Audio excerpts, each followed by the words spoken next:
Okay, good morning, everyone. Welcome to another beautiful Sunday. Thank you for being here. Thank you, everyone in Colombia, in Canada, in Peru, in Bolivia, in Quito, in Medellin, everywhere in the Guayaquil. world, and Guayaquil, and everywhere else. Today, we have a very special guest, as every Sunday, Mr. Edison Santacruz, who happens to be a good friend of all of us. First of all, let me, as usual, be grateful because of, if you don't know, some of us probably were supposed to have coronavirus, and I'm one of them. I had to take the test 2 times. Unfortunately, it was negative. I didn't want to tell you that, but that's why I was very grateful. Good. Good, Yeah. good results. We're Yes, glad, Jaime. so practicing gratitude and being grateful are keys to a happier life. So if you want to open a happier life in your soul, practice gratitude. Gratitude. Yes, very important. As usual, let me remind you, next Sunday we will have Monica Rodriguez, and she'll be talking about the effective classroom, apply social and emotional learning activities for your classes. Then we'll have Gustavo Gonzalez and Raj and Mary Scholl, and then our friend Christine Kum and Mauricio Arango, who's present today, Beatriz Erazo from Bolivia, Skip Gold from the USA, Ruben Garcia from Peru, Esther Vasquez from Argentina, Rosemary Rivera from Bolivia, and Tito Hidalgo from Ecuador, Monica Rosas from Mexico, Glenda Gallardo from Peru, and finally, Eugenia de Loza from Argentina. This is my dear friend, our dear friend, Edison, when he was coming to participate in our international conference at Universidad de Piura. Here you can see Elizabeth, Daniel Casco. Yeah, we haven't seen him for a long time. Skip Gold, who will also be with us, David White from Australia, who will be with us next year. And yes, and also Jaime. Yes. Jaime. Yes. Jaime, if there's anything I could say, so could you please go back to the picture? So the person next to Edison is Cristina Vizcaíno. So she just passed away around 2 weeks ago. And she was very influential person in our teacher education programs in Ecuador. She was an excellent personal professional, and you know, Edison, she's just next to you, and it's a good moment We traveled together. Remember her and honor him. Yeah, Yes. thank you for your kind words, Elizabeth. And this is Edison in action, with working with some teachers here in Piura, Peru, and then when he got his certificate, you were in 2 of our conference, I guess. Yes, I was 2 as yes, I was 1 as an attendee and 2 as a presenter. Yes, yeah. And then I happened to see you again in the first Equatisol International Conference in Guayaquil. Wow. And then also in Copey. In Copey. Yeah, beautiful with Dennis. Lazo, Dennis and Nicola Wills. And this is me. Younger and younger. And happier. I'm happy. And here we're also wearing these beautiful hats we got in Guayaquil as a present from the organizers of the COPEI conference.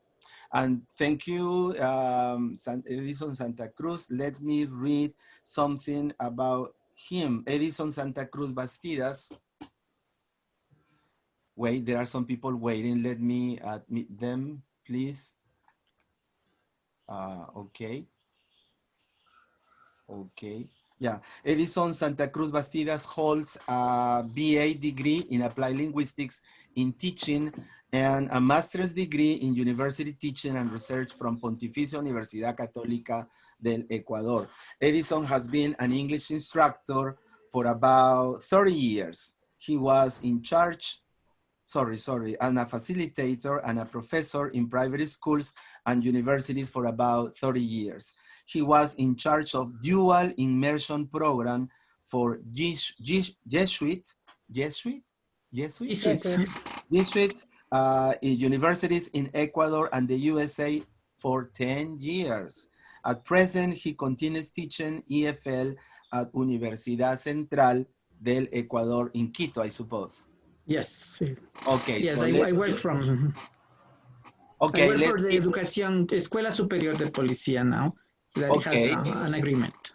Thank you very much, Edison. Let's give him a warm round of virtual applauses, please. Thank you. Thank you, Edison.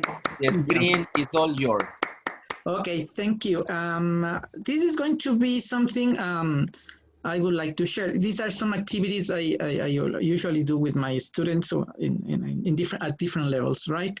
And most of them is what I mostly like to introduce any kind of topic is with questions. So this is going to have a lot of questions, and we are going to do that. And I would like you to participate by sharing your writing on the chat box. Okay, so that is, Jaime, I'm going to have you please read some of the comments. And so because this is a writing activity thing, okay? So okay. thank you. Right, and then where is my thing? Pantalla. Then we go. Good morning to the other people, Olenka, Gloria, Neida, Tania, Karen. Good morning, everyone else. Do you think, is it sharing already? It's a PowerPoint. Yeah, you can do it. Okay, this is a PowerPoint, right? Yeah, compartir pantalla, go ahead. Yes, I know it is. Yeah, now it's sharing, right? Reflecting to right. No, not yet. Nothing yet. Okay, let me think. I don't know what happened. I have this compartir. Don't worry, usually happens. Oh, now it's sharing. Now it's coming. Now it's coming. Let's see. Yeah. Now there we have this. Yeah, I usually use Teams, and that's the idea. Right, so we have this workshop, it's about reflecting to write, but essentially it's about writing about ourselves. And then you can apply these activities to your students, to your classes, okay? So in this case, what you're going to do is to write about yourselves. We are going to do that. I have some examples. It's going to be, I'm going to have my timer. This is the timer. It is three minutes. And then, so I use this for timing my students, okay? So as I said, I begin with questions, and then some of them are here already. It's like, sorry. Then we have these questions, okay? By what age should you know what you want to do with your life, for example? When is your future behind you? And do you have to love your job? And where do traffic jams come from? And why the line you are in always move the slowest? So do you have any answer to those questions? In writing? It can be in writing, but let's begin with speaking first, and then we can do this. The next exercise is in writing, okay? Some ideas? Do you have to love your job? I think so. You need your intrinsic motivation. You need your own personal reasons to choose a job or to choose your career. Okay. You need to answer a call. Okay, well, yes. And by what age should you know what you want to do with your life? Is there a set time? No, there is not a set time. No, you can change any time, any minute, any day, any week, any moment of your life. I've just understood that recently. Yeah, depending on circumstances, yes. Yeah, depending on the circumstances. Under the circumstances, we all have to begin doing these things, these changes. It's changed our lives and our perception of life. Okay, and then where do traffic jams come from?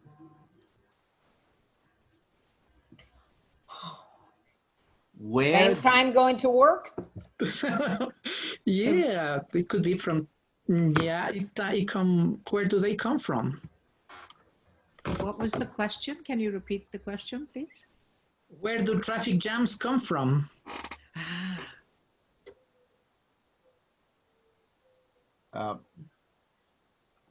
Maybe the USA. I would say it comes from not planning our time very well, because we are in a hurry always. Yes? Yeah, that's more or less okay. That's a good answer. Having more cars, that now everyone has access. I mean, they can get a car easily than before. It's not now a luxury. And it's because we don't have those things available to everybody, right? That is one. And sometimes it's because everybody, or most of us, try to do some things at the same time.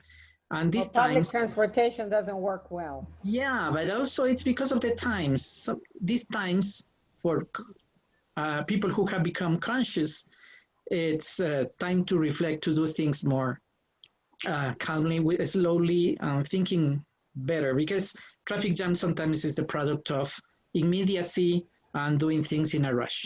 But now it's time to change. I'm thinking of traffic jam also in the term of a traffic jam in the mind, not just traffic jam on the street. Yeah, thank you, Raj. Yeah. Yes, that's it. Okay, so, and this is the idea of the purpose of this is to reinforce concepts. For example, feelings, personality traits, the environment, to assess how well the students have learned this material we have shared with them, to reinforce syntactic and grammatical patterns, for example, conditionals, but also to promote self-discovery, discover the meaning of an experience, to develop a creative artistic identity, because we're going to see some examples of these topics, okay? So that's why there are some activities that you can do with your students and some other activities that are can be done with yourself, okay? And then you have those. Next is time. So this is a time to reflect, because in some countries we were praised as heroes, hailed as heroes, but then later now we are not heroes anymore. We're just the ones who don't get paid, don't get are left out, or the ones who have to go and take care of children because parents need to go back to work. And that is something that we have to think about a lot. But now somebody was talking about names, and then but we are going to begin with this question, more questions. So to talk about ourselves. In what ways would life be different if memories could only be saved for 1 year? We wouldn't remember that we are married. Yeah. Or have children, or forget our knowledge, or forget what we know, or what we should do, or what we are supposed to do. Wow. To pay alimony. Yeah. So long-term memory is really important, just like as short-term memory is. Yeah, right. In what ways life would be different if sleep weren't necessary?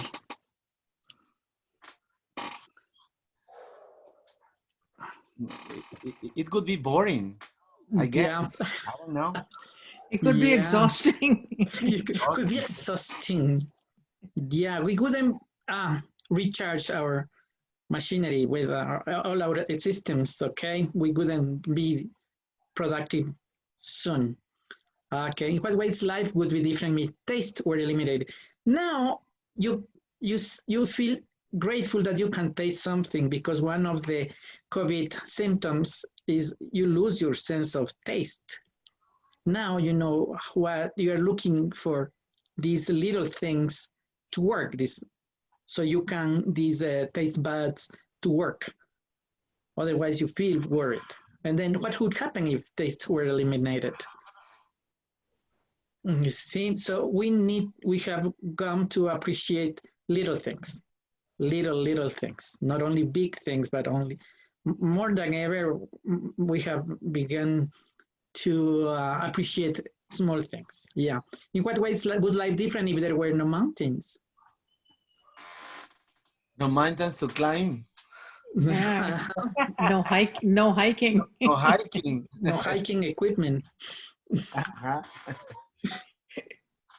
All right, and then, yeah, there were that. So these are some questions that I used to pose to my students at the higher levels for them to write their own essays. And then they could come with some great ideas. They come up with some good ideas, and then that was good. And then we have this also now. What is the smell of laughter?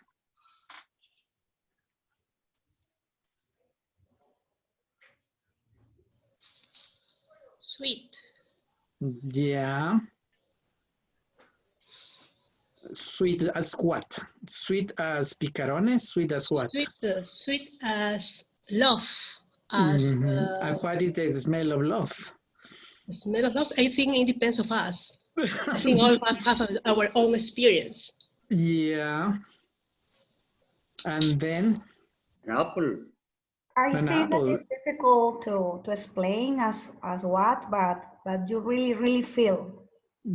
Yeah. And what is the flavor of happiness? Is that Colombian coffee, Juan? It could be, but I would say a bandeja paisa. Yeah, wow, more specific. Yeah, that is the flavor of happiness. For me, the flavor of happiness is any kind of soup. That's, well, because when I eat some soup, I feel at home. There is this soup from Ecuador that I love, sopa de bolas. So, yeah. Sopa de bola verde. Yeah, I love that. Okay. So for me, happiness tastes like an ice cream. Right. Then you have what is the taste of happiness? I liked soup in Peru. It was what is chupe something. Chupe de camarones. No. The flavor of happiness here in Peru is ceviche. Everybody loves it. But as I love soups, that chupe was the best. Ceviche. Yeah, it's very personal. For me, it would be juice. I like juice. Very good. Yeah, and the fabric of wishes. Where do you sew? Where do you knit your wishes? Where do you put your wishes? In your soul. You were ready. In my dreams. Mister. In my heart. In your heart. The fabric of wishes is that. And what is the sound of war? Thunder. Thunder, good. For Elizabeth, the flavor of happiness is encebollado. Good. Yeah, but on Sunday morning. On Sunday morning. Yeah, but that's in Guayaquil because in Quito it's not the same, I think. That's the difference, right? Okay. Can you please, if you can read some of the comments in the chat box, that would be great, Jaime. Yeah, in Trujillo, Olenka says a soup called chambar, which I love too. Yeah. In Mexico, the tacos. In Piura, Peru, ceviche. In Mexico, the tacos. Happiness is spicy. Good. Yes, we have to appreciate little things. They may be memorable. That is what Neida says. Yeah. Okay, good. And then you have what is the cost of an emotion. Does an emotion cost anything?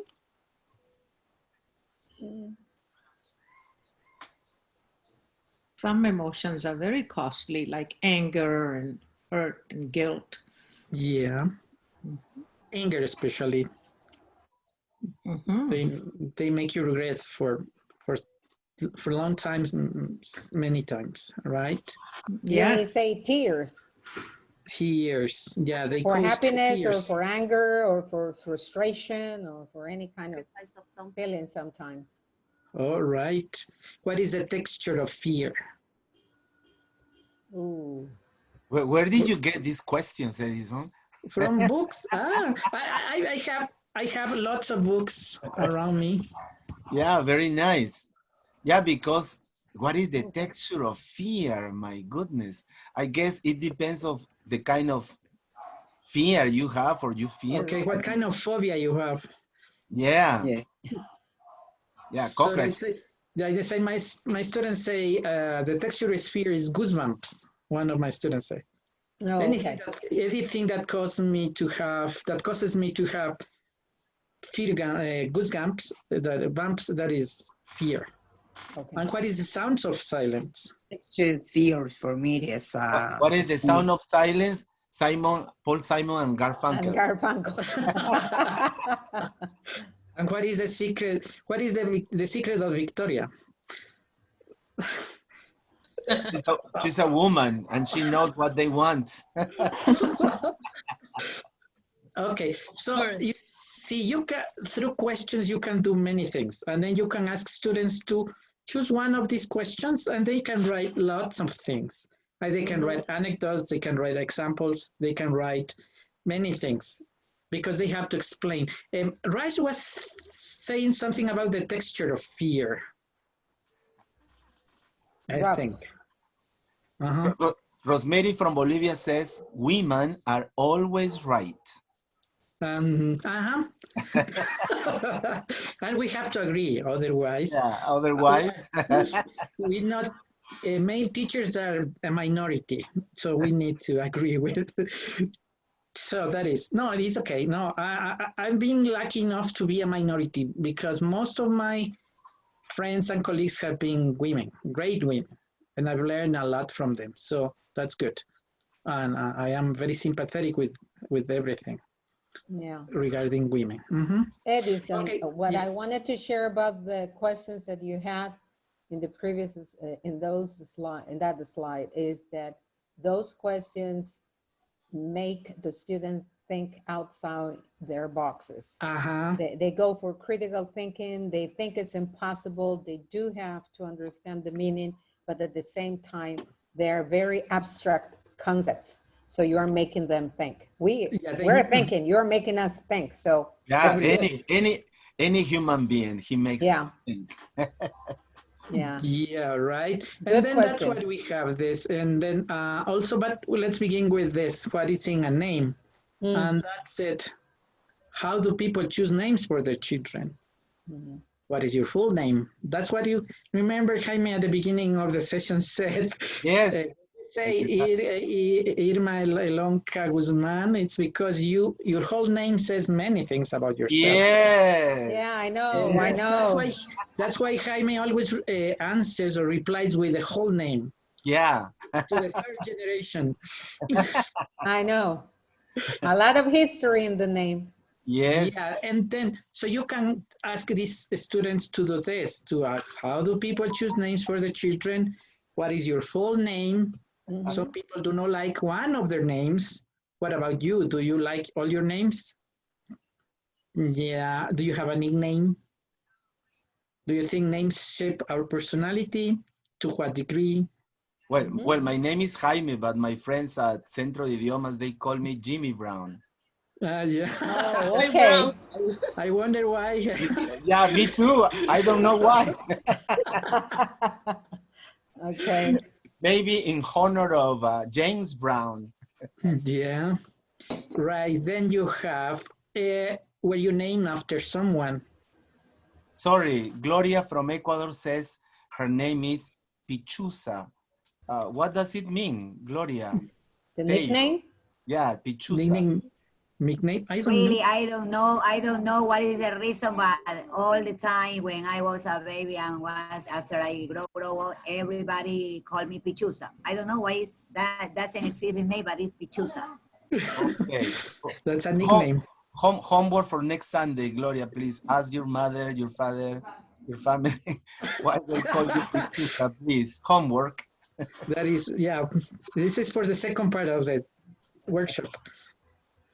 So, and then, does your name have a meaning? What is it? What the meaning is? There are many things, there are many books, there are many websites where students can collect and where they can research about their names. Okay, so let's do this like, let's have 3 minutes and let's try to answer this in written, please. And I have my helper. It's going to be 3 minutes from now. So you have to write. You want us to write in the chat, right? Yes. Oh, yeah, or in some paper if you want, and then we share. Oh, okay. Well, meanwhile, some people in Facebook say hello to you, Edison, David White in Trujillo, Janet Rosa in Lima, Vanessa Belen, loving what you do is not working at all, it's pleasure. Marita Palomares says hello to you, Eli, caldo de bolas, she said. Caldo de bolas, yes. Yeah. Caldo Yeah, Tanya Laura is watching in Lima, Doris Garcia. Yeah, many people say hello to you in Facebook Live, Edison. Yeah, thank you. Edison, we're answering what's in a name, this part of the question. Sorry? Yeah, is this the page we're writing with? The slide is what we're answering about? Yes, yes, it is about what do you consider, what implies to have a name. Okay, because thank you. Many people, in many countries, some little girls and boys don't have the right to have a name. But it's a human right to have a name. Araceli Salas in Mexico, she says, name is an issue of identity. Yeah. That's what I also say, yeah. Yeah, good. By the way, Raj, your name is from Raj. Raj is for Rajinder. And Rajinda. Yes. Does it have any literal meaning, lexical meaning? Oh, I think it means royalty. Raj means royalty, but I don't know why. Well, you were given the right name. I knew you would say that. Thank you. Well, my middle name is Manuel, like Emmanuel. I guess it's the son of God or the baby of God or something. Yes, yeah, God sent us. Yes. Oh, actually, your parents gave you the right name, Jaime. Well, thank you, Rajinda. Thank you. Absolutely right for you. Yep. Christine says, my nickname is Christy Love due to an actress on TV series in the USA. Christy Love. Wow. Wow. Yes, that's right. A policewoman, a black policewoman, a wonderful black policewoman. I am black too. Christy, yeah, I remember. Christy Love. Yeah. Yes, you remember me. Yeah. And there was, I presented this like 3 days ago, sorry, 3 days ago. And somebody said that she was named Sandra because her parents loved Sandro de America from Argentina. So they named her Sandra. And then it's not because it was an name, it's because they remembered about Sandro, this Argentinian singer. Olenka Villavicencio in Trujillo says, my name is from Russia, Olenka. My father liked this name because of a Russian scientific woman who was a professor in the National University of Trujillo. And she's very talented, just like me. Oops. Very good. Good, yeah. Anybody? Yeah. That's right. I love my name. Absolutely. I love my name. I think that this is the identity of everyone. Yeah. Yeah, we all love you too, Olenka. We all love you too. And your posts on Facebook. Yes. Okay, somebody to share. Oh, Emily, my nickname is Lenore from an Edgar Allan Poe's poem. Wow. Wow. Wow, good. Yeah. Good. Yeah. Okay, so anybody to share just some ideas, a few ideas? Anybody, please, in the audience? Maybe me? Yeah. Me? Who's me? Andy. Andy. Andy. Hello, Andy. Yes. Hi. Well, just based on the first question where it says like, how do people choose names for their children? I think most of us, like most of our parents chose our names based on meaning. You know, so every time like I knew that our mom's gonna have a baby, so the first thing they do is just to go to Google, you know, look for like the most beautiful name and what it means. So I think names are chosen based on what it means, basically.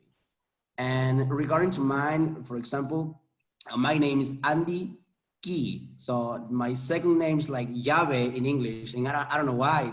This kind of weird. And I didn't get to know this until, you know, I was in high school, and then I started learning English.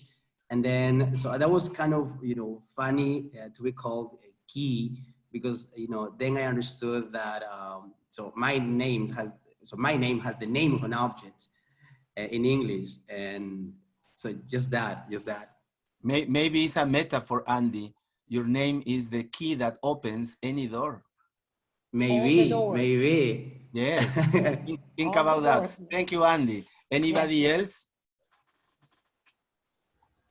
Sometimes names are just an evidence of the parents' wishes or dreams.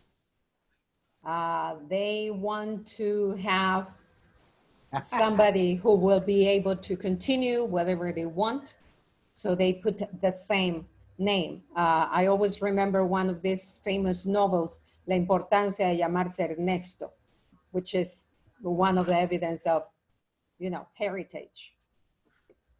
Let's continue working. Okay, so, and then you have this other exercise with lower levels that could be high five. Okay, so we have this high five test and say, how well do you know yourself? How would you describe yourself with 5 adjectives? Use some positive, negative, or neutral adjectives. And my example is, I think I am curious, active, creative, moody, but messy. So that's what I think I am, that kind of person, right? And I have just these 5 adjectives to describe myself. So you can use 5 adjectives to describe yourself. In Facebook Live, Edison, Janet Roxana from Lima says, my father chose my first name, Janet, is in honor of the doctor who attended my birth. Wow. And my second name is Roxana, and that was his ex-girlfriend's name. Wow. Oh, whoa. Wow, that happens now. Yeah, you can say that again. Right, so adjectives to describe yourselves. Sorry.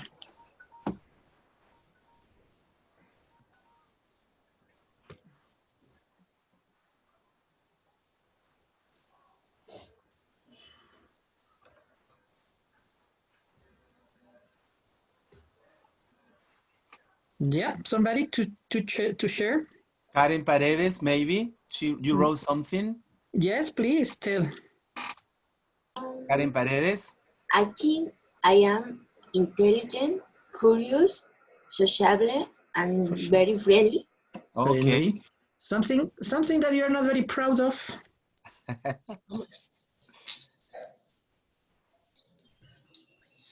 No? Gloria Tello in Ecuador?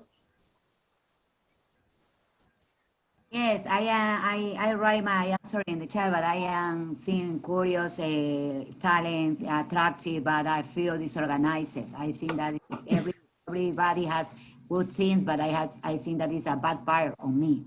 Yeah, thank you. Yeah, we can work on that. That's the good thing about that. Yeah, yes, that's the idea.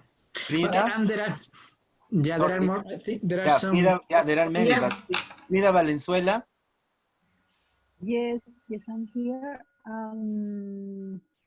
Well, I think, yes, a little bit creative, honest, always perseverant, a lot sociable, a little bit nice, and sometimes messy. Yeah. Messy as well. And finally, Cynthia Javes, sorry, Edison, she raised her hand. Cynthia Javes?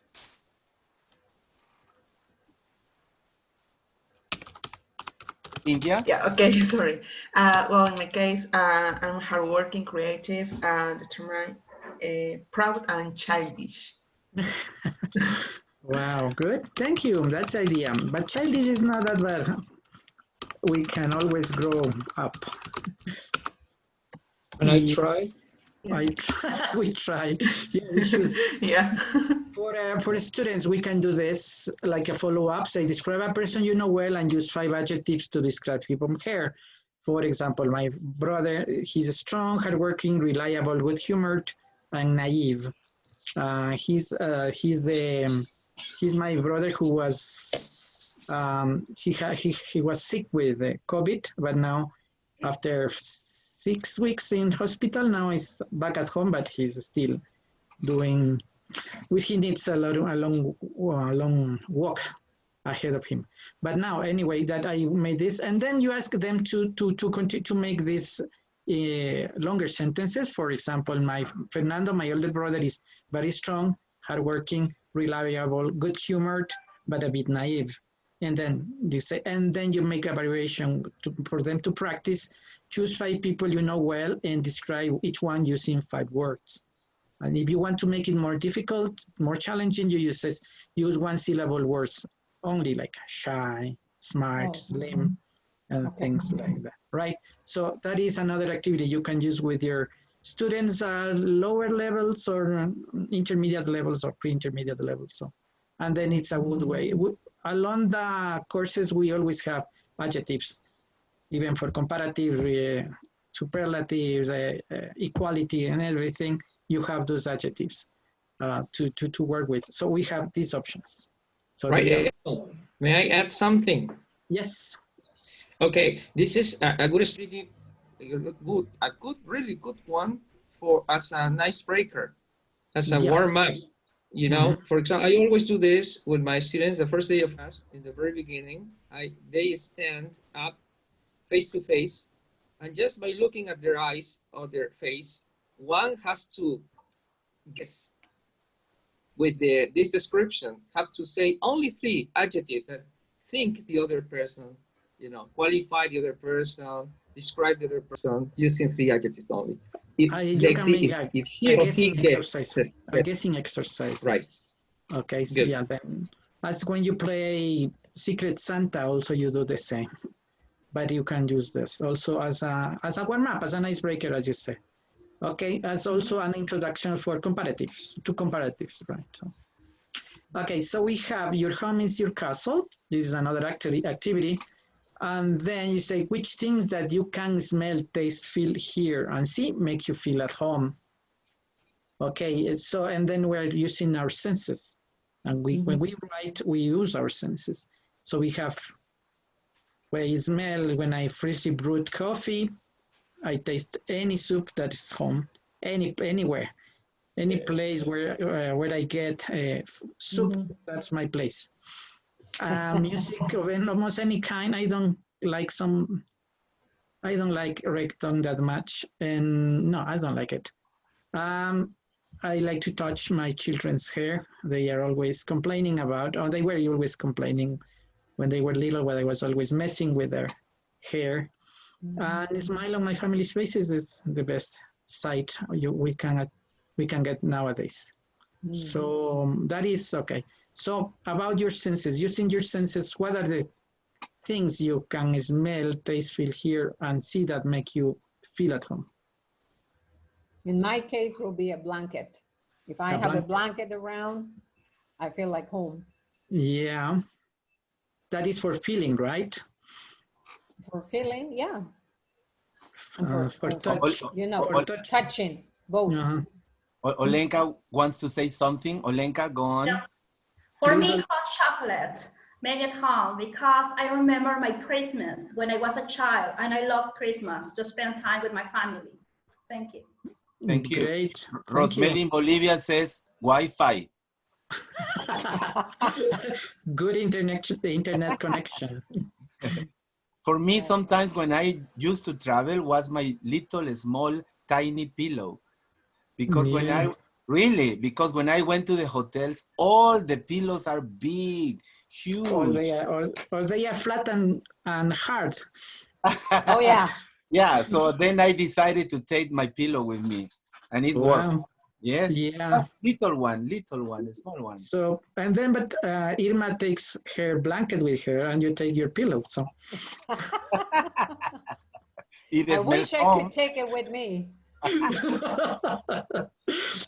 Somebody says, Elizabeth Ortiz says, a good cup of coffee. Christy says, kind of listening to folk music. The heat. Andy Pulache, the heat. Wow. Well, yes, that's true. I think like it's because I live in the north of the country. I live in Chiclayo, so it's a very hot place. So not as much as Piura. Yeah, that's true. That's true. But that's it. Okay, so that is, you can also use this with your students, okay? And then you set your own example, and then you present your example, and then they can do, and they have to explain reasons why. Okay, this is like the warm-up or the brainstorming idea, and with that, you can make them think about themselves, because most of the exams, most of the textbooks says, write about Tom, write about Mary, write about John and Peter, and you don't know any of those people. And then I think you have to connect all those topics to your own experience and your own self. So that's why we get to this. Okay, as I was telling the other, some minutes ago, if we were superheroes like some months ago, because we were dealing with children and we were doing things and everything, and many other people are still doing it. But all of a sudden, when politicians want to go back to work and all the same thing and the pace that we used to have, the new normal, as they call it, we are going to become not so valuable. But anyway, we still continue being superheroes. We are heroes. And as a teacher, what do you do on a regular day? And because of all the problems our children, our students have had to deal with, they are also heroes because they have to deal, they have dealt with their parents who don't know how to teach, who don't know much because of their own formation. And also our children and our students are heroes now because they have had to leave their childhood aside for a moment. They haven't been able to go out and play and become friends and socialize and socializing and everything, okay? So everything. So that could be, as a teacher, you're a superhero, what do you do on a regular day? And then we can ask students also, as a student, you are a superhero today. What do you do on a regular day, right? And then which superhero do you want to become? What is your superpower? And then they can talk about that, and then you empower them by means of words when they write something. And then this is one thing. And the other thing that I wanted to share is that some people think that when we are not in class, we are doing nothing. But that's my boss. That's my boss. That's everybody bosses. Yeah, it says what you do when you're doing nothing. But I just put some activities we can do when we have some little time left. So that is my idea. And then students can use those examples to make a pie chart for their hobbies, their activities.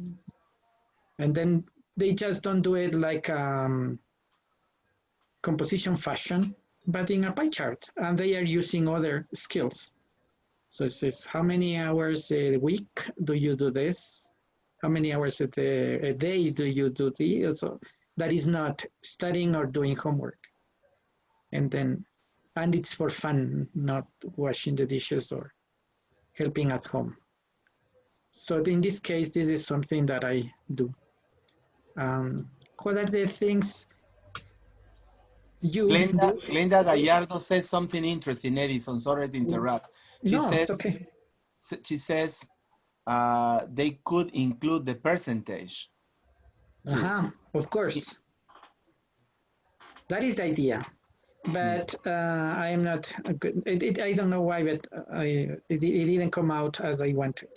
Ah, okay. And no, but it was okay. Yeah, that was the idea at the beginning, but it came out like this. But anyways, and I don't want to ask always help from my son. I want to do it by myself. It's one way to learn. Okay, so I don't want to say, please, can you help me? Because I think it's one of the things we have learned these days is to do this, to learn new things. Okay, any other comment? Yes, Jorge Euseda in Facebook Live, Edison says, relevance in writing is critical for students to make a connection to the world around them into themselves. Yes, of course. Yeah, because many people cannot, are not able to tell things. Yeah. They cannot say things. They are not able to tell somebody else about their problems, their things. But in writing, they can do many things. Sometimes we have some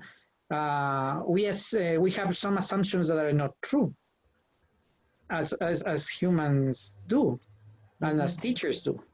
We as teachers sometimes say he doesn't want to participate. He doesn't love something, but in the end, you become surprised, amazed by the things some students who have never said a word, they have written. And then that's the way they can do that. And that's one thing that we have done. I think that there are two things that have been neglected in our instruction. One is vocabulary, because our students have very little vocabulary. The lexicon is very poor. They don't read much. They connect with just acronyms and many things. And the other thing is that as they don't read, they don't write. And then that's why we need to retake. We have to, and I guess the programs have been lenient about that. They haven't set up the requirements for students to write. They don't know how to write a letter. They don't know how to write an email. They don't know how to write a proper email to an authority. So that's something that we need to teach them to do. How to just say, dear Mr. Principal, and then do this or the other thing. Okay, because they don't know how to. And that's something I want to emphasize. They have to write something, and they have to, and that's good. And then you get amazed by that. Anything else? Maybe a reason why for the new generation it's difficult for them to write is because when we were little, I'm 57, and when I was 10, 15, 19, I remember I used to write cards to my girlfriend, and I did receive also cards or letters, or we used to send telegrams, but then we had to learn in the correct way with commas, period, final period, etc. Things that the new generation don't know. And if you receive a paragraph or a sentence and you correct them, you have to explain many things that they are supposed to know, even in Spanish. And the good thing about being a good teacher of English is that sometimes they'll understand the Spanish grammar by learning English. Oh yeah, that's and very, grammar and that mechanics. happens. They don't know that you have to use comma instead of a period or anything. That they know when to use semicolons and everything, but when you are assessing them in English, but then they transfer that into their L1. That happens a lot. Yeah, okay, that's good. That happens a lot. Then for them, you have to use this also. If we have to dream after this new normal, we have to dream big, but not so big, but you can do little things. For example, this is my poster, and they can make a poster. And then this is my map of dreams, all right? And then I have to explain this, is I had the dream of becoming a grandfather, as some of you are. I see that you're happy, but my children, after this thing, have decided not to have children. So this is one of my dreams that didn't come true. But anyways, it was my dream like 3 years ago. And then I changed some things, but anyways, I left this there. My dream is also to go someday to the beach with my wife, who is in that photo, and spend like a week, not more than a week, but being over there. I would like to have more time to read more books. And then, because that is my passion, and what I've been doing is rereading books that I read many years ago, and then I found them more interesting, some of them, many of them, but boring some others, because my perception has changed. Mm-hmm. I would like to travel to Florence in Italy 2-3 years from now. I love, as I was raised as a carpenter, I would like to have an old house and to rebuild it, to live with my wife, or to do that, just because I want to be busy. I have always loved soccer, and I would like to go back to playing with my family. This is my family team. It's called Armageddon, and we play the saviors of the world. The saviors, yeah. Nice name. Talking about names, Edison. Yes. And then that's why these are my cousins, are the children of my cousins. So it's a family team, and we were champions like 3 years ago. Now, you know how things are. And one of my dreams is going to Argentina and to a soccer game, a match there. Wow. And then see what it is like. Because that I said, I love soccer. I've been playing soccer for 40 years, more than 40 years. And then, so I was playing until March. And then now everything has stopped. Mm-hmm. So you can do this with your students. Ask them to write, to have this poster, write about the poster, or present it orally. So it could be different. There could be different ways to do it. Yeah. Because that is one way to do that. Because as we need that the students to be empowered, they can decide if we do this in written or orally, because that depends on their learning styles, on their own intelligences. Okay, yeah. So that could be one. When you talk about project-based learning, they decide how to present, because they have a voice and they have a choice. So they choose how to present this. They have to present this as an evidence, because that's what our authorities require. The evidence is the poster, but the way they show it, the way they present it, it can be up to the students. So they can do it in written, or they can do it verbally in front of the class. So that is also another option that you can do. So what are some of your dreams, friends? Before that, Edison, what do you think about this? Araceli Salas in Mexico says, writing organizes the mind. Of course it does. Of course it does. And also as grammar does. And Vanessa, yeah, sorry. No, because I always said to my students, because I see that they have lots of lexicon. But I said, you have the pieces of the puzzle, and the grammar gives you the frame for that puzzle. The same, writing does the same. Mm-hmm. Writing does the same. They give you a frame to think logically, to think. And when you get to know a second language, you get to understand other things. How to say, cosmovision. Your mindset also changes. Everything changes when you learn a second language. You get to become more tolerant many times, not always, but you get to understand other ways of thinking. And what about this? Vanessa Belén Rodriguez in Argentina, I guess, students' needs should always be taken into account. Uh-huh. What do they need to learn? We as teachers most often focus on what we want to teach, not on what students need to learn. Mm-hmm. Okay, one of my practices is to, after the 3 or 5 classes I've had with my students, I ask some of my students, and I ask them, what do you think of the classes? Do you think we are doing it right? What things would you want to change? And how would you contribute to the class? Okay, so because it's a two-way thing, actually a three-way thing, because if we have to consider parents also, because we've seen that we normally see this process as a fight between children versus teachers and versus parents and everything. And that's not the idea. The idea is that we all work together. The idea is to work together to make them better citizens, to make better human beings. But we have come to a time where we have to rethink so many things that they are just too many. And we need to do this step by step.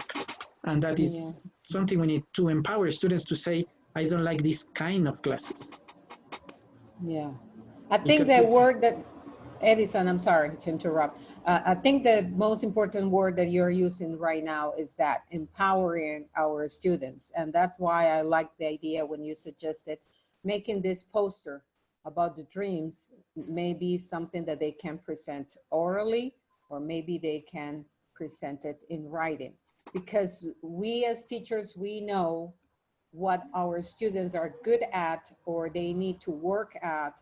So if one of the students feel more comfortable with their speaking skills, probably he or she will be the one willing to present this as an oral activity, while others probably feel more comfortable with writing pieces because they don't have to stand up in front of everybody like we used to have. Now everybody, it's, you know, online, so you don't have to stand in front of anybody. So it's good. It's good to give the students a choice. Yeah, and it's an important point is also to let some power go from you. Yeah. Okay. Yeah, let it go, because it's what I think. Some things that I've seen in some of my colleagues is that they think they are losing control. Oh no. And it's not. On the contrary, if you are doing things well, you are controlling everything. Olenka, you have something important to say, Olenka? Yeah, as I told you before, it's important that the student try to choose the activity that they really like. For example, if they are going to do a survey, that they choose what tool they are going to use. And in the first week, also something that I do is a survey. What activities do they want to use in classes? So it's very important to listen to our students also about what they hope to achieve during the semester. Not only that you say, okay, we're going to do this, a variety of different activities, and they are going to choose. And also for one activity, different alternatives. When they create infographics, they are going to use this tool here, here, or here. Okay, this is something that I learned when my student told me, but me, there are different options. What can I do instead of the PowerPoint or Prezi? Try to use Genius. Okay, do it, go ahead. So right now, every activity, I put different tools that they are going to use in classes. Thank you. Thank you. No, that is the idea. All right. Okay, just 1 second. Then the idea is that, as I tell my students, homework is, or the assignments are mandatory. The options are yours. Okay, so you give them options, and that's one of the, okay, yeah, that is one thing. Okay, so about your dreams, any dreams you have? Travel around the world. Wow, you need a lot of money. Oh yeah. Virtually, you can do that virtually now. Yes, yes. But I would love to make it to the Asian countries. Yeah, okay. Something else? Any other dream? Well, Mauricio's dream is to organize an international ELT conference in Medellin. Well, Good. just organize it and we will go. We are ready to go. We'll go for free, Mauricio. Yeah, we'd like to go and meet and know the capital of fashion in Colombia. Yes. Wow. Just get us a room. Yeah, Place okay. where to stay. That's all we need. Yes. He needs to build a bigger house. Yes. Yeah. Right. Any other, right? And then we have remembering about things like memories.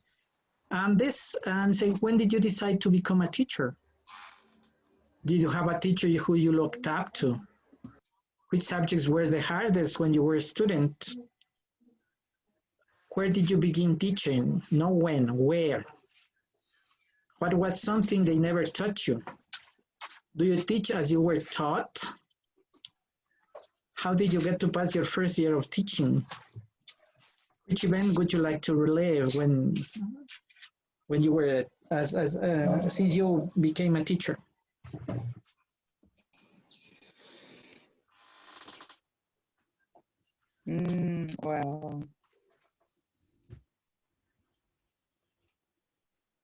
Well, in my case, I didn't decide to become a teacher. It was a teacher who said, Jaime, would you like to teach? And I said, me? And it was 2 years after I had finished my secondary school. And I was studying in a conversation class. And this teacher, David Webb, I'll never forget him. I was just 19, 20, I think. But back in 1982, you didn't need a university degree to teach English. Just a certificate from IPNA or any institute certifying that you knew English. And then I started. And then after a few years, I said, yeah, this is what I want to do. Talk to people, work with people, interact with people, feel the feelings of other people, and things like that are so beautiful in our profession, to work with people. Jaime, I think that your teacher asked you, would you like to teach me? Because he realized you were very talented. Thank you, Ruben. Speak up. $20 in your yape. Yeah. Thank you. Do you teach as you were taught? Wow, I used to. Yeah, that's the idea. The idea is that we begin like that. We get an example from our best teachers, and then we want to do that the same way. But then circumstances change, and then you start having your own style. And that is good. That's good. Many times it's good. Some people just don't learn. Then and you develop your own style because you're evolving, you're changing, you're learning. So what you did when you were probably, like in my case, 17, starting teaching private classes, and then to elementary school, to what I do now, when I look back, I would love to have that question that you put it, like forget what you did in the past. Okay. And how did you get to pass your first year? Was your year hard enough or easy enough? My first year of teaching? Oh, that was terrible. Yeah, mine also. That was terrible. Yeah, I was doing everything that was indicated in the course book, you know, the teacher's guide, because I was only 17. They took me because I came back from the United States, so they thought I had, you know, fair English, and then decided, okay, you go ahead, teach. So the teacher's guide was my savior. So I know when the teachers are new, they don't know exactly what to do, and they go according to a course book with the teacher's guide. Been there, done that. Thank God I have evolved. Yeah. Any comments, Jaime? I don't know. I would like to say, Juan. Please, yes, Juan. Yes, please, Juan. Go ahead. In my case, that first year was really encouraging. I mean, it was like a springboard, because despite I had difficulties, of course, like wondering about how to deal with the students and strategies, things like those, I felt so pleased that it helped me to take the decision to improve every year. Yes, it helped me to decide that that was what I wanted to be, to become an excellent ongoing learning teacher. Yes, because that's, in my case, it was wonderful. It was, now in this September, I'm gonna have 34 years of teaching experience. Wow. 44? 34. 34. Okay, you're young. You're I'm young. a little viejito, Jaime. I have 32 years of teaching because I started late. But anyway, that's good. Thank you, Juan, for your. Thanks to you for listening. You put, Well, yeah. and you see the consequence, Edison, of starting late? Come on, Yes. you are brilliant. Yeah, that's the idea. But then, right, and then when I was learning how to teach, I know that there are like transformational linguistics was the hardest thing I ever heard, I ever came across with, but it was okay. And then I began teaching, and it has allowed me to do many things I hadn't dreamed before. Okay, so we have but teachers are a good help too, because they teach you how not to be. Mm-hmm. Now, right, and then you have this, you can introduce topics with humor like this. Mm-hmm. Yeah. I love I love to use comic strips also in my classes. So do I. Yeah. So that is the idea, and then humor is an important part of a language, so they get to know this culture too. And then we have, and then you can ask students to do these kind of things to practice between the past and present. And then you have to do these 4 activities, like divide these into 4 activities, like activities that people used to do. The roles for men, women, and children. Did they used to travel on holiday? Habits they had, the number of people in their families. For example, we were 7 children. So, and now couples usually have 2 or 3. That's the difference. But in some Latin countries, we still have a very extended family, right? Everybody is part of the family, in-laws, everybody. And then you can make these conclusions, all right? But then you have also to include, in the last part, it says, interview one of your parents or grandparents and include their answers. And that's what I do with my students when I'm working with used to. So for example, this is for used to. What did you used to do for fun? What did you used to do? How did you used to dress? What kind of clothes did you used to wear and things? And that makes it, sometimes the students get to realize that fashion is a cycle, and we recycle fashion too. Mm-hmm. Mini skirts and shorts and everything. Different fabrics, but the same fashion. Yeah. And then you go into more personal topics, and then you say this, and this is me when I got married. Really? Yes. What happened? Lovely picture. The only suit I had, I was a carpenter. Sorry, did you get married when you were 16? 24, but this is a... But you look much younger. It's a feature we have in our family.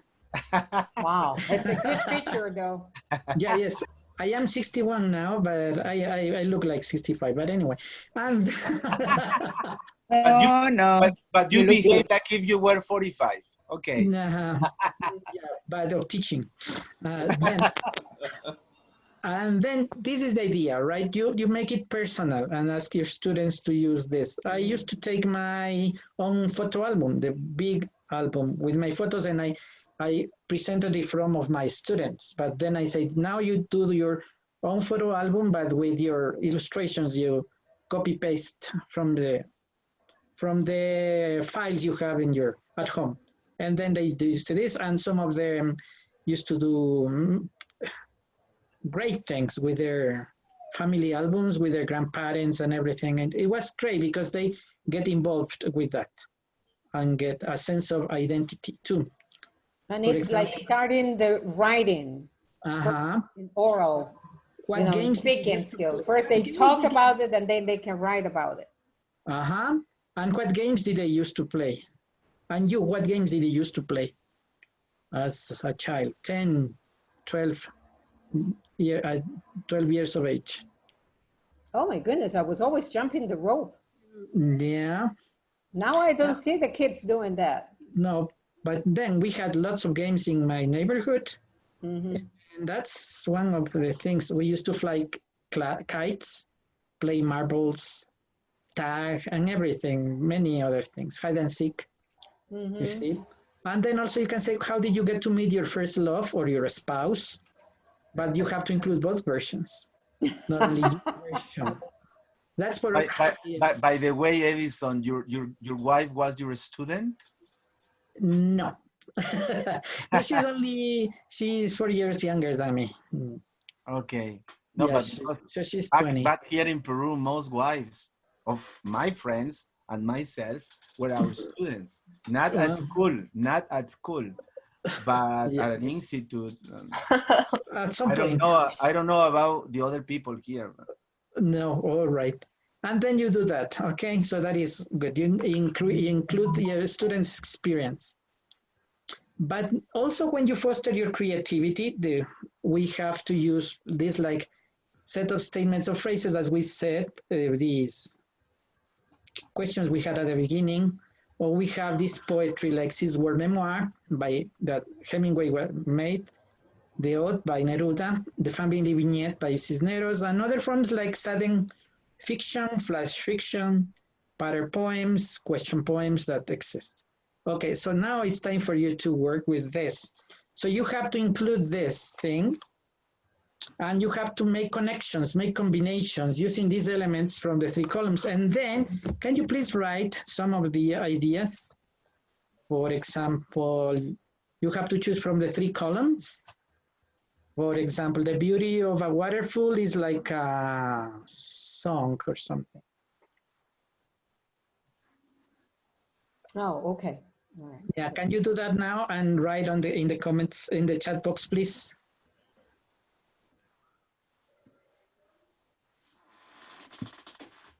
I want to welcome Jorge Euseda, a new friend. Where are you from, Jorge Euseda? Thank you, Jaime. I'm from, I was born in Honduras, but I live in Miami. So I've been listening to your Edison's, you were making good contributions in Facebook Live, good comments. Oh, thank you. I've been, I think I've seen a couple of your presentations, and they're very interesting, and especially more so as you are into, teaching English as a second language. Today, rather, I don't like using a second language term anymore. Plus, I prefer using translanguaging.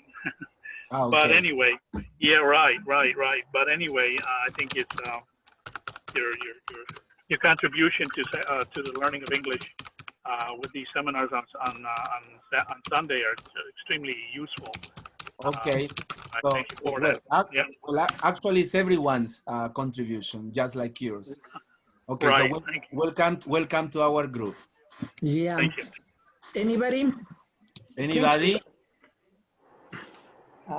You ask to write on the chat. No, yes, please make combination with those things. Oh. Wow. The image of a rainbow is like a fire, Edison. Yes, okay, Jaime, can you please share some of them? Irma says, the serenity of a morning mist is like a memory. Yeah. Gloria Tello, the softness of an empty beach is like a dream. Yeah. Juan, the image of an empty beach is like a dream. Tito, Hidalgo, the beauty of a warming sun is like a song. The image of a rainbow is like a promise. Wow. The image of a green forest is like a dream. And Emily Macias in Mexico, the beauty of a green forest is like a promise for a better life and better things. Every morning he thinks about that and asks himself when he could come back home. Wow. Good. Okay. Now, something important is also that the person who was talking was about translingualism. Nowadays, you need to use translingualism because it is impossible for you to act out many things. That is Jorge Uceda in Miami. Jorge said that, but because sometimes you cannot draw or mime something, so you have to just say the word, the meaning in Spanish. You cannot just do what we used to do. So translingualism is essential, and it's something we can use nowadays more than ever. It's not that we are going back to grammar translation, but something that we are going to. No, code switching is helpful. You can go back and forth depending on the need of the students, and also to save you time. If you're teaching beginners who are 20-year-old, how can you do that? Okay, no, it's not. You need to get the concept across immediately. Yeah. Okay, so you construct a paragraph combination, right? So this is creative. And then we have 6-word memoirs. Now is your time. Wow. Don't worry, Edison. We have just started. And then say, describe your life or an event using just 6 words. Wow, that's challenging. Words. My examples are number 1 and 4. She came, she loved, she lived. Oh my goodness. And 4. I love that. 1 love, 3 children, alive. Wow. You were inspired, Edison? Always. Okay. Can you use the chat box and do this? Okay, let's see. You want it in the chat too, right? Please. So we have our dear friend Jaime reading.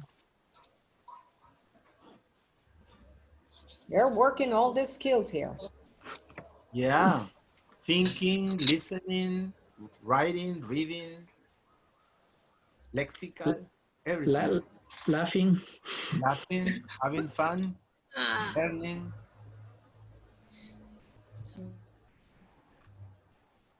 Anybody, please, who wants to read or say it aloud? No one yet? Can I? Yeah, please. My generous mother, my lovely son. Thank you, Isabel Vargas. My generous mother, my lovely son. Great. Thank you. Anybody else? Me, can I please? Please, yes. do. My daughter and son and my grandson, 1 loves 3 children alive. Thank you, Neida Delgadillo. Yes. Thank you. Welcome. Somebody else? I wrote an autumn, a baby girl, complete happiness. You good. And autumn, not summer, not winter, not spring. No. And autumn. Me? Yes. Please go on. Nila.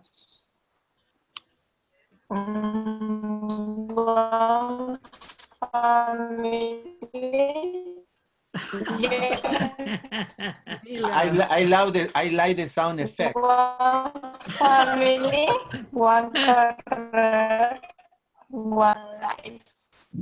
So something is wrong with your connection, Nila. Could you say that again? Or post it? Or post it, or write it. Something is wrong. Okay. Because your voice sounds like It's about the time. It's a time for that's why. Yeah, maybe. Anybody else? Meanwhile, Me. Please, Glenda Gallardo. Yes, I have 1 breath, 1 opportunity, 1 chance to connect, one day, one life, a bit of me. Okay. Okay. Okay. 12 words, Glenda Gallardo. So she has, I was not sure. I was like, okay, for me, breath was one word. Okay. The adjectives. I was paying attention to that. Okay. I'm so sorry. I'm so sorry. Don't worry. You are producing something. Good. Yes. Then, okay, you have this. I got one. I think I got one, but I got seven letters. I mean 7 words, but don't worry. No problem. Okay. All right. I was, I am, I will be. My goodness. Great. I am, I was, I will be. Oh my Good. goodness. Yeah. Don't know how long, but you will be. Yeah, I will be. Okay, thank you. May I read one? And Mila, my student who couldn't speak, one family, one career, one life. Yeah, good. Thank you. Juan, I think you were saying something? Sorry. Yes. May I read mine? Please. This one, being a father makes me big. A father who cares sounds great. Okay. All right. So we have these goals for the 6. Thank you everybody for the contribution. We have those are the goals for the 6-word memoir, to condense things and to show this in short, like in a knowledge in a nutshell, right? And then you can ask students to present verbally and explain why they wrote those things, okay, orally. And then you have this poem. So how would you complete this poem? For example, do more than belong, participate. Do more than care, what? Do more than believe, something. Do more than be fair. Do more than okay. Do more than care, act. Act. Mm-hmm. Do more than believe. Commit. Commit. Good. Do more than be fair. Hey. Behave. No. Hey. Hey. Yeah. Do more than forgive. Do more than care. Provide. Provide. Good. Do more than dream. Live. Do it. Do it. Yeah, good. And this do more than dream. Wake up. Yeah. So you have this. This is the poem as he wrote, but then I adapted it to do this. Do more than care, help. Do more than believe, practice. Do more than be fair, be kind. Do more than forgive, forget. And do more than dream, work. But you can ask the students to do, and then you as students gotta pass. And then you have this. Another activity is a nod to something simple. This is a form of poetry in which poets praise people, natural scenes, and abstract ideas. You can read, for example, Neruda's examples of odes, and he has them. Some of his odes have been translated into English. For example, a lemon, an artichoke, maize, wine. And you have this ode to tomatoes by the street filled with tomatoes. Midday, summer light is half like a tomato. Its juice runs through the streets. In December, unabated, the tomato invades the kitchen. It enters at lunchtime. And then it's a long poem, but this is, you see, it doesn't have those metrics. It has a different way of being written, but you can use that to students. And and this is my example. Remember I said we used to play, and this is my ode to my playground. Olenka, can you please read? Okay. It was supposed to be scary, spooky and haunted, but it was the best place ever. To run, play tough, and some hide and seek. With marble rolling and kites flying, it was a playground, and the shelter until twilight. Then once the clock was 6, it resumed its role of hosting ghosts, spirits, and wandering souls.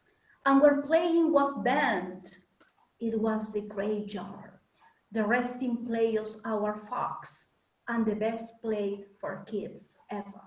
Edison Santacruz. Yeah, and this is because in my neighborhood there was no playground, there was not a park. We didn't have a park, so we used to play in the cemetery. Oh wow! Now everything makes sense. Yeah, and then in that same graveyard, my two parents are buried there. So it's a place. It's the place where I grew up. And then, as we didn't have a park or a football pitch or a playground, we used to go inside the cemetery, and then we played there. And it was, but it was always until 6. Then we had to go out because our mothers and parents always got to call us and scream and began shouting and everything. So that was our time there. And then I wrote this because it is, I think any people can do this because you don't have to follow strict rules for this kind of poetry. You just write what you think you can write. And that's this. So this is my example. And I think it's to do. The family vignette, on the contrary, is the opposite of the 6-word memoir. So you have to use, it's just about talking about your memories, to remember, evoke, appreciate family and childhood memories, to explore, get in touch with one's roots, to practice thinking, feeling, and writing from the point of view of a child, to commemorate and celebrate members of one's family, sorry. And then I have this example. This is from one of my teachers. She wrote this, and this is about hairs. She had this rebellious curly hair, and then she wrote this. Everybody in our family has different hair. My papa's hair is like a broom all up in the air. And me, my hair is lazy. It never obeys barrettes or bands. Carlos' hair is thick and straight. He doesn't need to comb it. Nenny's hair is slippery, slides out of your hand. And Kiki, who is the youngest, has hair like fur. So this is a family vignette. It's talking about one feature of the whole family. Take it and describe it. Try to use some adjectives, use some adverbs, do this, make it more, how to say, I don't know how to say this word now, but then make it, make people like, thank you, good, that's the idea. Then, so you can do this kind of things, okay, with your students, and your students will surprise you. And you have the cultural quilt. You know what a quilt is? It is a kind of a blanket with memories or with fabric from different kind of clothing from people. And grandmothers make this, or mothers do this with the fabric of different dresses or shirts, skirts, and everything that reminds them of different aspects of their lives. So I saw this, and I was looking at some book I was reading these days, and then I decided to adapt some of the ideas there, and then you have this, that is the cultural quilt of for your students. So, and then you write, my name is, I am mestizo, I speak English and Spanish and some English. I am a teacher, I like my school it's public and blah, blah, blah. And then you just copy paste illustrations, a picture of my family or photos, and then say, here's a picture of cultural tradition we have. Here's a picture of me doing my favorite thing, which is something, and then these different things. And then you're showing a quilt. You're showing your culture and yourself. Because one of the biggest problems we have nowadays is intolerance. So we have to become literate in tolerance. Yeah. So we have to know more about cultures. We know to know more about race. We need to know more about religion. So, and then we can become more tolerant, because intolerance comes from ignorance. And then you have to do this, and students can do that. You know, there was an article written by Anna Quindlen, and her writing is called "Quilt of a Country," and it touches on exactly what you're talking about here. You know, the discriminatory practices of you know, like many nations, and how to, you know, lessen those discriminatory practices by understanding different cultures and where different people come from. And only then can we, you know, become a nation of one. And I think it's a pretty good article. So it's Anna Quindlen, in case you're interested. It's called A Quilt of a Nation, Quilt of a Country, excuse me, of a country. Yeah, of a country. I'll check that, and because that is good, and because I also had some courses on non-violent conflict resolution and human mobility, so that these are topics that I like. I think you can use humor, as I said, and you have some examples, like I have the body of a cat, like Buddha. Don't follow me. My wife is watching us, and you can make students to write these kind of things. Adults are just kids with money. Or I talk to strangers, and many times I do, because I like to help people. Because with tourists, especially when they don't, because people in Ecuador don't like English, and they don't like to speak, even though so many of them know how to, but they don't know how to use it. Knowledge speaks, but wisdom listens. This is not humorous, but these types of pedestrians, the quick and the dead, friends help you move, real friends help you move the body, growing is inevitable, growing up is optional, and things like that. So think about one sticker for your car or for your window, and then they have to do this. Okay. And then 3 things you've done today that you're happy with, or 1 thing you're happy with. Seeing you, talking to you, learning with you.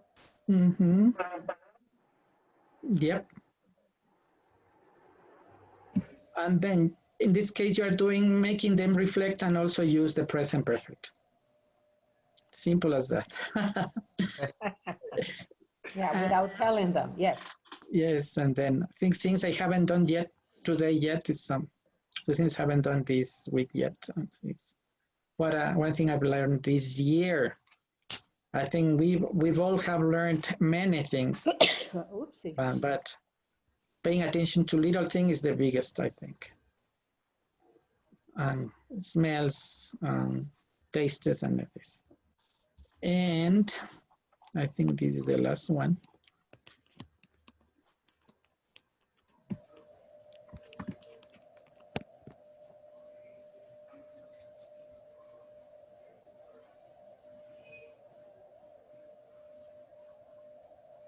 So true, yes.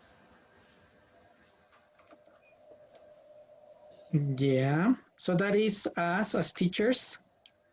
And I wanted to finish this with this kind of reflection, because that is this idea.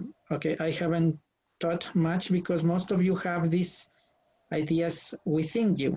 The thing is that we need to remember things. There are things inside us, inside of books.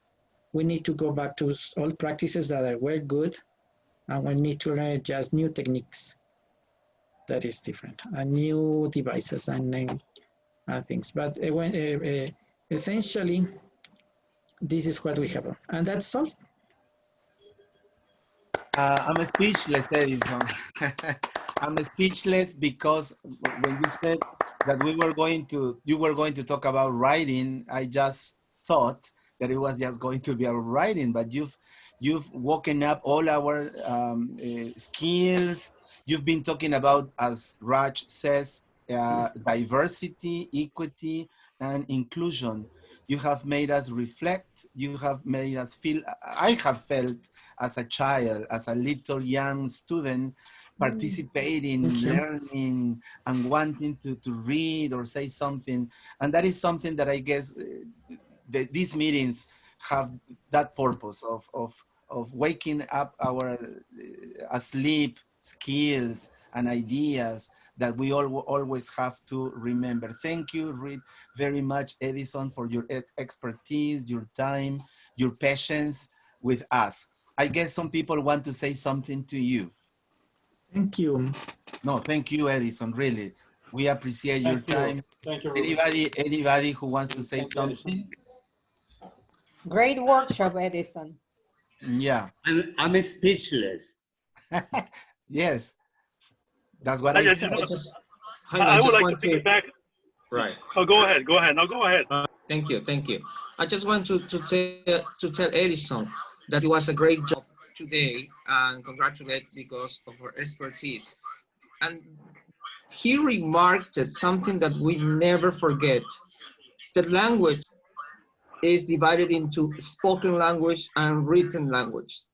And here we have a good objective to put into practice to improve the writing in our students.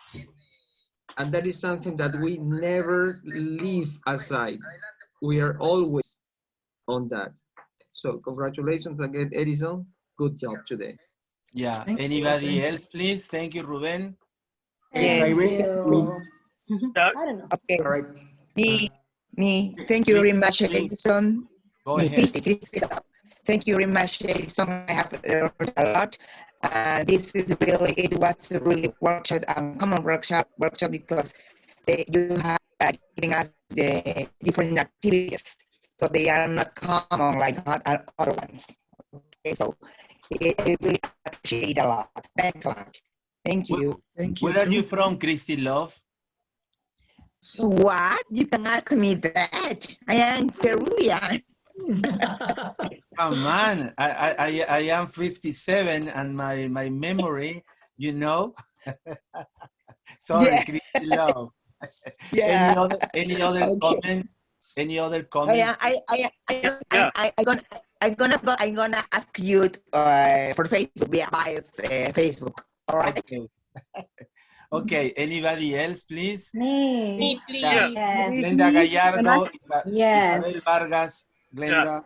Yes, thank you very much, Edison. You have given me a lot of ideas, I think all of us, and I am very happy that I have come here ¿Quieres because it has choclo, exceeded my expectations because as Kiara, ¿quieres Jaime choclo? said, I thought it was going to be like Kiara.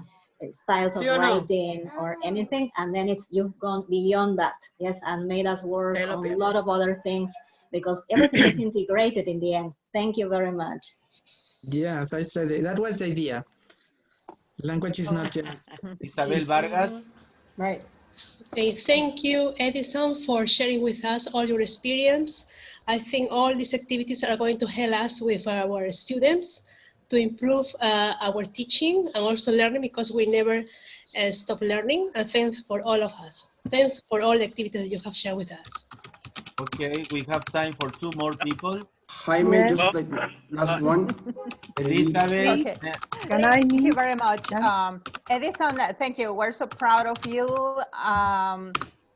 It's very refreshing. I have enjoyed all the activities. I was listening and other ideas came up to my mind. And another important thing is that noting that we are all on the same route. So even when we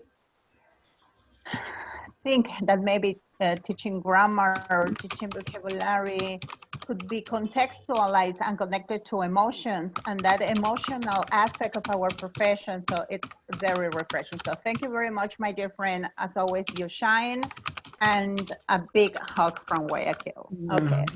Love you. Thank you. Yeah, somebody else and Yeah. Yeah, if I may, I would like to thank you for Edison for the excellent presentation you presented today. You touched on a lot of features there. Number one, relevance. The importance of writing and making sure that there's relevance in the writing along with the learner. In addition to that, that relevance also is compounded by having those affective filters lowered so the student can feel intrinsically motivated to write his or her experiences, but that And then through that language, we can come to our own understanding of our meaning of our own life, because only through writing, which is only a medium, expresses that meaning, you know, the meaning of why I exist, or why who I am, or what I am, or what I was, or what I am going to be. So your exercises and your activities, I think, allows for that, for those affective filters to be lowered, and for that, for the learner to be able to communicate and write without being too tormented. Great job. Thank you, Jorge Uceda. In the chatting room of this Zoom meeting, I have sent you the WhatsApp group link. If maybe one of the teachers here is not registered in the WhatsApp group, please, Juan, do it, because I've already sent it. And don't forget, next Sunday, we will have Monica Rodriguez for the second time from Argentina, and she will be talking about something that everybody needs, all humans need all the time: the affective classroom, applied social and emotional learning activities to your classes.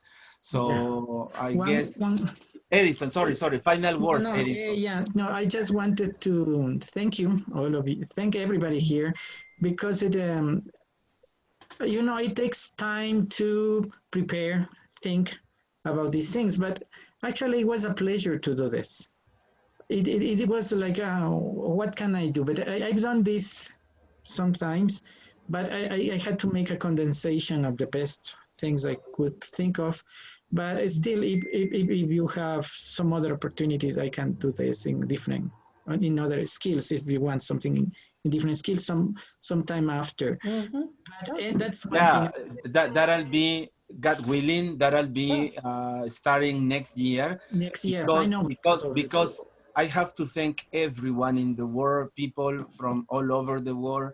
They want to present in these meetings. I'm really grateful, surprised, astonished about that. People from different countries, even from Peru. I mean, even myself, I would like to give another meeting, but I prefer other, really, Carol, yes, but I prefer other people, because we need to learn from everyone, Everyone has something to share. Everyone. It gets, okay. Yeah, that's one thing, and the other thing is that next Sunday I want to attend, because I have an EFL conference with Elizabeth Ortiz and some other colleagues from Ecuador who are presenting for the EFL talks, and then it would be just I am justifying my absence for next week.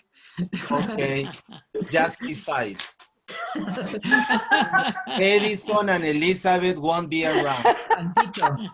But in 2 Sundays, you have to be. Okay. Please.